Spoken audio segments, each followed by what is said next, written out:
예, 보통 보수 세력이라고 하면은 그 나라의 전통과 가치 이런 것들을 지키고 하여튼 나라의 정체성을 유지하는 그런 세력을 말하죠.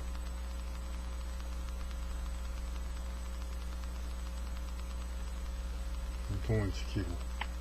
그런데 우리나라의 경우 이제 보수 세력이라고 하는 쪽에서 글쎄 물론 이제 동양 삼국이라든지 어느 나라들은 대개 이제 20세기 들어서 서양 문화의 지배를 받게 되니까 어느 정도의 전통의 파괴 그 변화는 있을 수밖에 없는데, 그럼에도 불구하고 우리나라는 유독 특히 일본, 중국, 대만 이런 데보다도 유독 특히 이제 전통의 파괴, 그리고 이제 그런 이제 영어권화, 이 나라의 그런 거에 어때 집권 세력, 그 좌우를 망라해서 이렇게 나아가고 있습니다. 이러니까 이해가 잘 안 되죠. 이제 보수 진보하면은, 보수하면은 그 나라의 어떤 그 기득권이라기보다도 전통적으로 그 나라에 뿌리박고 있는 세력 계층이 주가 되어 있기 때문에 전통을 중시하는 그런 성향이 있는 것이 일반적인 견해인데, 이제 그렇지가 않다. 이런 것이 이제 우리나라의 현실이죠. 실제로 이제 우리나라 보수 유튜버의 원조라고 하는 정규제 TV, 지금은 뭐 펜앤마이크라고 하는가? 오래전에 문재인 대통령이 중국에 가가지고, 중국의 이제 주석이나 성장 이런 사람들하고 얘기하면서 우리는 이제 공자의 문화를 공유하고 있다, 이런 식으로 얘기를 한 거에 대해서 막 비판을 합니다. 우리가 무슨 공자 문화를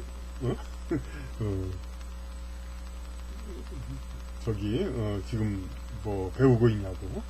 그러니까 뭐 쓸데없는 소리다 이거죠. 이제 오히려 그러니까 공자, 물론 이제 그러니까 굳이 이런 특별한 예를 들지 않아도 박정희라든지 여러 가지 이른바 산업화 세력이라고 하는 이제 박정희 시대의 기득권층이라든지 옹호하는 쪽, 이런 이제 그쪽은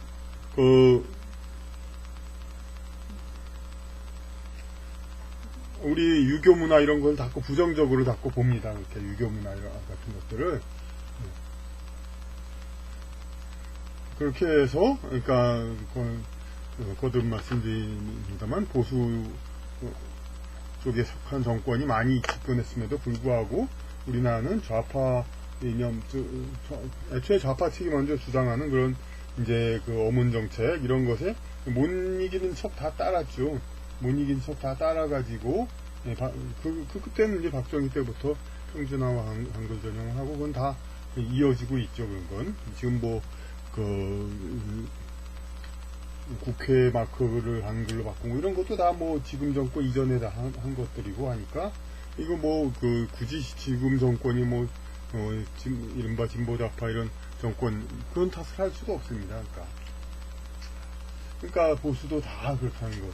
특히 이제 보수 정권 아래서도 옛날에 행복은 성적순이 아니잖아요. 막 그런 얘기들 많이 해가지고, 이제 입시지 위주의 성적 위주로 이제 학업 성적, 지식 습득으로 이제 엘리트를 키워내는 이런 것을 많이 부정을 했죠. 그리고 박정희의 이제 평준화에다 전두환 시대의 또 예비고사, 공고사 폐지 이런 식으로 해가지고 더욱더 이제 어떤 사람들도 하여금 깊이 공부하고 그러는 풍조를 많이 없애있습니다. 그러면 이제 본론을 말씀드리면은, 우리나라 구조가 어떻게 되어 있습니까? 먼저도 얘기했듯이 이제 여진족과 토착 외구, 이쪽이 이제 좌파 우파를 이끌고 있습니다. 이쪽 극단 세력이니까, 그러니까 정통 한민족이 대부분이라 하더라도 어차피 이쪽이라고 해서 완전히 똑같은 동일 동질체라고 볼 수는 없죠. 그러니까 가운데에는 어느 정도, 그러니까 이쪽은 이제 대륙 세력, 이쪽은 해양 세력, 업보나 인연으로 봐서 그냥 한민족이라 하더라도 이쪽에 있는 사람, 이쪽에 있는 사람이 있습니다. 이들을 이제 이쪽 극단 세력이 자꾸 끌고 댕기죠. 이제 끌어당겨서 이렇게 양쪽을 붙이는데, 이쪽하고 여진족과 외구 세력은 다 이제 한국의 전통 문화에 관심이 없습니다. 이런 쪽이 지금 다 세력을 업보에 의해서 마치 몽고족에서 원나라 이제 북방민족이 세력을 잡듯이 우리나라는 이미 조선시대 양반들 이런 사람들의 업보와 죄가 쌓였으니까 이 사람들이 좀 이제 운세가 내려가고, 그 조선시대에 근세조선의 비교적 천대를 받았던 외국인 귀화자와 여진족 이런 세력들이 상당히 운세가 올라가 있는 상태입니다.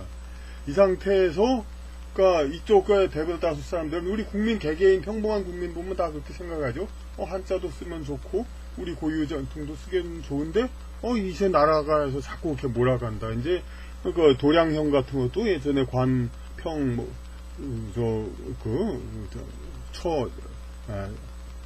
촉관법 그런 것들 이제 그런 거 다 지금 없어졌죠. 말살됐죠. 근데 그나마 나중에 남은 게 이제 그 아파트 평수, 이거는 그냥 이게 편리해서 쓰고 있는데, 일반 국민은 다 이게 편리해서 쓰고 있는데 자꾸 이렇게 제곱미터 이런 발음도 힘들고 그런 걸 자꾸 강요하고 있죠. 이런 이제 집권 세력들이.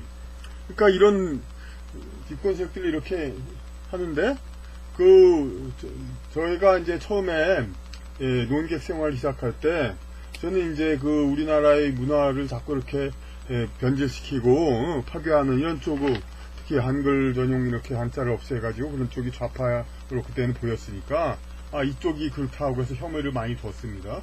그래서 이쪽한테 계속 요구를 했습니다. 그냥 우리가 대만이나 그런 것처럼 그러니까 완전히 전통적인 어문 정책을 가지고 그렇게 이제 대만이나 일본처럼 그렇게 가지고 하면 이쪽은 저절로 밀려난다. 문화적으로 이게 저절로 그러니까 이렇게 전통적인 문화로 이제 강력하게 토양을 세우면은 이런 이제 이 전통적인 문화와 이질적인 그런 쪽으로 나아가려 하는 그러한 이제 과격 좌파 이런 쪽들은 이제 세력이 약해질 수밖에 없다. 이런 걸 누차 얘기를 했습니다만은 듣지를 않았습니다. 왜 듣지 않았느냐? 사실 저의 주장 그건 명백합니다. 일본과 대만에서 이미 그렇게 되고 있다는 것이 증명되고 있기 때문에 일본은 공산당을 허용해도 전혀 이른바 좌경하니 그런 연매가 전혀 없지 않습니까? 그것은 일본은 세로 쓰기와 한자 쓰기 이걸 다 지키고 있고 전통의 문화를 모두 지키고 있기 때문이죠. 대만은 말할 것도 없고. 근데 우리나라는 왜 그걸 안 하느냐? 그것은 바로 이 세력이 집권을 잡고 있기 때문입니다. 제가 말하듯이 완전히 전통 문화를 우리 문화의 중심에 계속 자리 잡게 해가지고 한국이라는 나라가 그렇게 뿌리가 깊은 나라가 되면은 계속해서 이 사람들은 세력이 약해지는 건 맞습니다. 이쪽하고 이쪽이 싸우고 있기 때문에 지금 이 나라를 해양으로 이끄느냐 대륙으로 이끄느냐로 치열하게 싸우고는 있는데, 우리나라 문화를 전통 문화를 중심으로 하면은 이쪽이 이제 위축되는 건 맞는데, 흔히 얘기하는 좌파 척결, 좌익 척결 이런 거에서는 분명히 옳은 방법입니다. 그런데 그렇게 되면 이쪽 세력이 계속 크죠. 그리고 이런 전통 문화에서 소외된 외인들, 일본도 한자 쓰지 않냐 하지만 외구라는 사람들이 사실 한자를 썼던 사람들이겠습니까? 그냥 아주 무식한 그런 계층이고 한자하고는 상관이 없습니다. 우리 전통 문화나 동양 전통 유교 문화하고는. 그러니까 외인들, 그런 사람들의 후예들, 그러니까 이쪽을 패퇴시킨다 하더라도 이쪽의 목적이 뭡니까? 이쪽이 주도권을 잡는 거 아닙니까? 이쪽이 주도권을 잡는 거는 원하지 않죠, 이쪽은. 그러니까 이쪽은, 여기하고 아무리 원수가 이것처럼 싸움을 걸어도 이들을 금방 약화시킬 수 있는 이제 전통 문화의 그 복원과 그런 완전히 대한민족, 한민족 정체성 회복, 이런 거에 대해서는 관심이 없는 게 아니라 오히려 일부러 막는 거죠. 그리고 이들은 계속해서 어디하고 오히려 똑같이 동조해가지고 전통 문화의 말살에는 똑같이 보조를 맞추고 있습니다. 다만 그 정해진 이래들 게임 룰 안에서 서로 또 피튀기는 싸움을 하죠. 이 나라 대한민국을 해양으로 갖다 붙이느냐, 대륙으로 갖다 붙이느냐.